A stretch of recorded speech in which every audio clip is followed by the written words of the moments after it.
कभी कभी लाइफ में हमारे सामने ऐसी सिचुएशंस खड़ी हो जाती है जिनसे लड़ना मुश्किल होता चला जाता है। हालात हमारे कुछ ऐसे हो जाते हैं मानो सब कुछ खत्म हो गया हो। दूर दूर तक सिर्फ अंधेरा ही अंधेरा दिखाई देता है। कुछ समझ नहीं आता कि ऐसी सिचुएशंस में करें तो करें क्या। और कई बार तो ऐसी सिचुएशंस में क्विट करने का मन करता है। हालात चाहे तुम्हारे कैसे भी क्यों ना हो, एक बात तो तय है कि ये वक्त भी गुजर जाएगा। चाहे अच्छा वक्त हो या फिर बुरा वक्त, गुजर जाएगा। लेकिन एक बात हमेशा याद रखना कि ज़िंदगी में कुछ भी कर गुजरने की अपॉर्चुनिटीज़ सिर्फ इसी वक्त में मिलती है, अगर उस सिचुएशन में क्विट ना किया जाए तो। क्योंकि विनर्स जो होते हैं वो कभी भी क्विट नहीं करते, और जो क्विट करते हैं वो कभी भी विनर्स नहीं बनते। आप क्या चाहते हैं, एक एवरेज लाइफ या फिर एक स्टैंडर्ड लाइफ? जब आप सड़क पर निकलो तो लोग आपको इग्नोर करें, या फिर जब आप सड़क पर निकलो तो हर इंसान की नज़र आप पर हो? क्या चाहते हैं आप? लोग आपसे ये कहें कि इंसान कुछ नहीं कर सकता, या फिर ये कहें कि ये बंदा कुछ ना कुछ करके दिखाएगा, ये बंदा कुछ चेंजेस ला के दिखाएगा। लेकिन कैसे करेगा? क्विट करके। मर जाना लेकिन क्विट मत करना।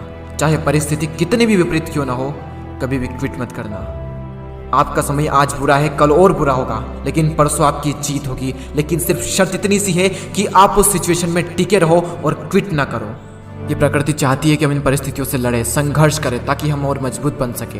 क्योंकि ये परिस्थितियाँ आती है हमें मजबूत बनाने के लिए, ना कि हमें कमज़ोर बनाने के लिए। ये प्रकृति चाहती है कि आप और कामयाब बने, इसलिए आपके साथ कुछ न कुछ बुरा होता रहता है। और ना सिर्फ आपके साथ, बल्कि इस दुनिया में मौजूद हर इंसान के साथ हर समय कुछ न कुछ बुरा होता रहता है।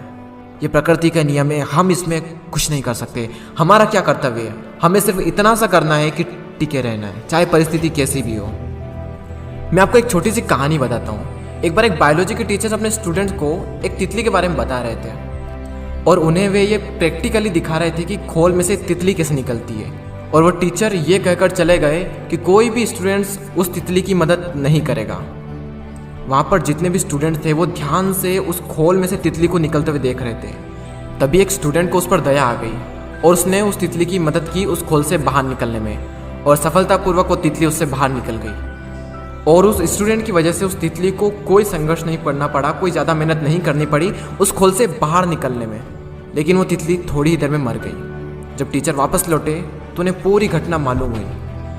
तब उन्होंने अपने स्टूडेंट को बताया कि वो तितली जब संघर्ष करती है तो उससे उसके पंखों को मजबूती मिलती है। यही प्रकृति का नियम है। उस तितली की मदद करके उस स्टूडेंट ने उस तितली को संघर्ष करने का मौका नहीं दिया, और यही परिणाम हुआ कि वो तितली मर गई। संघर्ष ही जीवन है, संघर्ष ही आपको मजबूत बनाता है। इंग्लिश में कोट से नो पेन नो गेन। संघर्ष तो करना पड़ेगा चाहे कुछ भी हो जाए, और इसमें कोई बहाना नहीं, नो एक्सक्यूजेस। जो विनर्स होते हैं या तो किसी काम को करते ही नहीं, और अगर वो किसी काम को करते हैं तो उसमें कभी भी कोई भी बहाना नहीं बनाते। और जो लूजर्स होते हैं वो किसी भी काम को करेंगे तो हर किसी में बहाना बना देंगे। अगर वो चाहें तो बहाना बनाने पर पूरी एक बुक लिख सकते हैं। मेरी तो किस्मत ही खराब है, मेरे साथ ही ऐसा क्यों होता है, मेरी एज बहुत कम है, मेरी हाइट बहुत कम है, मैं काला हूँ, मैं सुंदर नहीं हूँ, लोग मुझे पसंद नहीं करते, मैं ज़्यादा पढ़ा लिखा नहीं हूँ, मेरे पास टाइम नहीं है, मेरी आवाज़ अच्छी नहीं है, मेरे पास ये नहीं है, मेरे पास वो नहीं है, काश ऐसा होता, काश वैसा होता। देखो जो जैसा है वो वैसा है। ना तो आज तक कुछ बदला है और ना ही कभी कुछ बदलने वाला है, तब तक जब तक कि आप अपने आप को नहीं बदल लेते।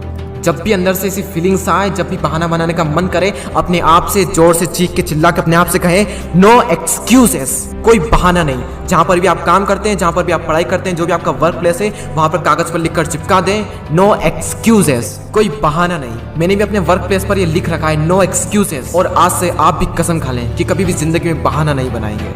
आज आप लोग भी कमेंट में लिख कर जाएं नो एक्सक्यूजेस, ताकि मुझे पता चले कि कितने लोगों ने इस वीडियो को पूरा देखा। मैं आपसे मिलूंगा अगले वीडियो में। जय हिंद, जय भारत।